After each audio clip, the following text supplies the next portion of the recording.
Iran को झुकाने के लिए हर हथकंडा अपनाने वाले अमेरिकी राष्ट्रपति डोनाल्ड ट्रंप को बड़ा झटका तब लगा जब चीन ने अमेरिका के एक तरफा प्रतिबंधों को मानने से साफ तौर पर इनकार कर दिया। अब चीन के इस कड़े रुख पर ईरान ने ऐसा बयान दिया है जिसे सुनकर वाशिंगटन के सत्ता के गलियारे हैरान रह गए हैं। ईरानी संसद के स्पीकर मोहम्मद बाकर गलिबाफ ने अमेरिकी दबाव को खारिज करने वाले चीन के सैद्धांतिक रुख का खुले दिल से स्वागत किया है। गलिबाफ ने सीधे वाशिंगटन को चुनौती देते हुए कहा कि ईरान और चीन के रिश्तों को आगे बढ़ाने के लिए किसी तीसरे देश या फिर अमेरिका की मंजूरी की रत्ती भर भी हमें जरूरत नहीं है। दरअसल अमेरिकी ट्रेजरी सचिव स्कॉट बेसेंट की ओर से ईरान पर ऑपरेशन इकोनॉमिक आउटकास्ट के तहत द्वितीयक प्रतिबंधों और नौसैनिक नाकेबंदी की धमकी दी गई थी। वाशिंगटन का दावा था कि इस दबाव के कारण कई देश ईरान से व्यापार समेट रहे हैं, लेकिन चीन के विदेश मंत्रालय ने अमेरिका की इस चाल पर पानी फेरते हुए साफ तौर पर कह दिया कि चीन उन पाबंदियों को, उन सैंक्शंस को सिरे से खारिज करता है जिनका संयुक्त राष्ट्र या फिर अंतर्राष्ट्रीय कानून में कोई अधिकार नहीं है, न कोई आधार है।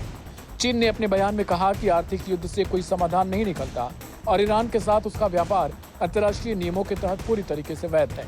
चीन के इस मजबूत रुख पर ईरानी स्पीकर मोहम्मद बाकर गलिबाफ ने कहा कि ईरान चीन की रणनीतिक साझेदारी, आपसी सम्मान और बहुध्रुवीय दुनिया की साझा सोच पर टिकी है। अमेरिका कितना भी जोर लगा ले, वह इस साझेदारी को रोक नहीं सकता। हालांकि पर्दे के दूसरी तरफ अमेरिका की इस क्रूर नौसैनिक नाकेबंदी का सीधा असर तेहरान की सड़कों पर भी देखने को मिलने लगा है। ईरान के कार्यकारी उपराष्ट्रपति मोहम्मद जाफर गायमफनाह ने खुलासा किया है कि अमेरिकी नाकेबंदी के कारण ईरान में गैसोलीन का आयात पूरी तरह रुक गया है। घरेलू उत्पादन जरूरत के मुकाबले काफी कम है, जिससे स्थिति गंभीर हो चुकी है। इनके पेट्रोल पंपों पर भी इस वक्त 2 से 3 घंटे लंबी वाहनों की लाइनें लगी हैं। लोग गाड़ियों की टंकी आधी खाली होते ही पेट्रोल भरवाने भाग रहे हैं। स्थिति इस वक्त थोड़ी नाजुक बन चुकी है क्योंकि सरकार को भारी ईंधन सब्सिडी में कटौती करने पर विचार करना पड़ रहा है। लेकिन इसके बावजूद ईरानी राष्ट्रपति मसूद पेजेश्कियान ने अमेरिका को करारा जवाब देते हुए कहा कि अमेरिका सैन्य रूप से नाकाम होने के बाद अब आर्थिक तबाही के जरिए ईरान को भुट्टो पर लाना चाहता है, लेकिन ईरान किसी भी कीमत पर आत्मसमर्पण नहीं करेगा।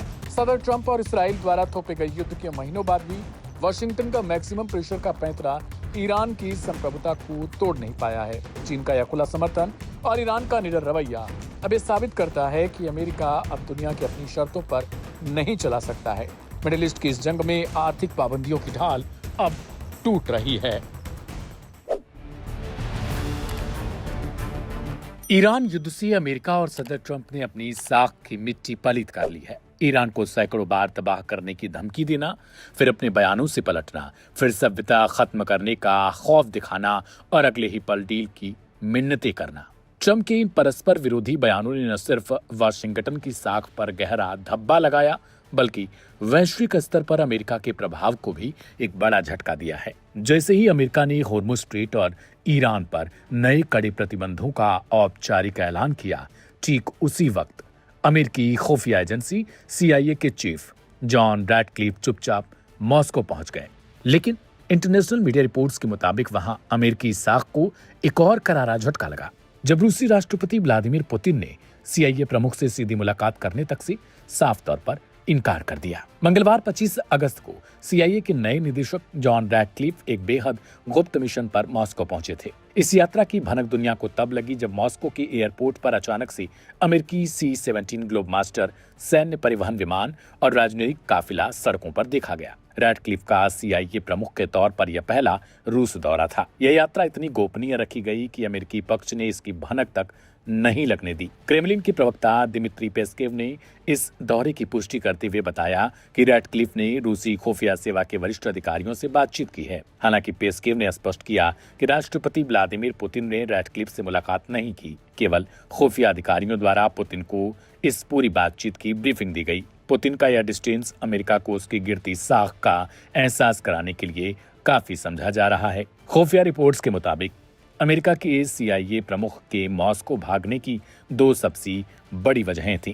पहला, नेटो की सुरक्षा और दूसरा ईरान संकट। अमेरिकी खुफिया आकलनों का मानना है कि रूस रोमानिया में ड्रोन घुसपैठ और पोलैंड की करीब मिसाइल गतिविधियों के जरिए यह परख रहा है कि नाटो और अमेरिका किस हद तक एकजुट हैं। रैडक्लिफ का एक मकसद रूस को सीधे तौर पर चेतावनी देना था कि वह नाटो देशों के खिलाफ किसी भी तरह का दुस्साहस न करे। वहीं इस बंद कमरे की बातचीत में ईरान और होर्मुज स्ट्रेट का मुद्दा प्रमुखता से उठा। खबरों के मुताबिक रैडक्लिफ ने रूसी पक्ष को संकेत दिया है कि अगर होर्मुज में अंतर्राष्ट्रीय तेल टैंकरों की आवाजाही सामान्य नहीं होती तो अमेरिका ईरान के खिलाफ कड़े प्रतिबंध लगाएगा। लेकिन जानकार जानते हैं कि ईरान को रूस का पर्दे के पीछे से मिल रहा मजबूत कूटनीतिक और सैन्य समर्थन ही वाशिंगटन की असली परेशानी है।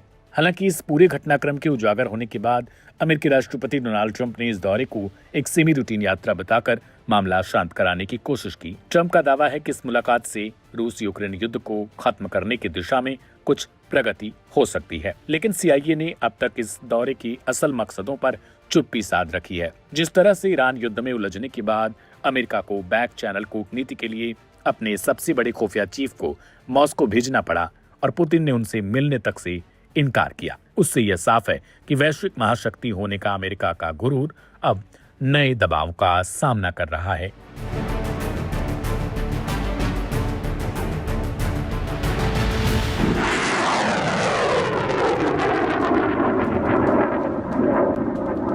ईरान पर जिस यूरेनियम का बहाना बनाकर इसराइल और अमेरिका ने हमला किया था, युद्ध थोपा था और उस पर सालों पुराना सख्त सैंक्शन लगाया था, वही अमेरिका अब सऊदी अरब के लिए आगे आ चुका है।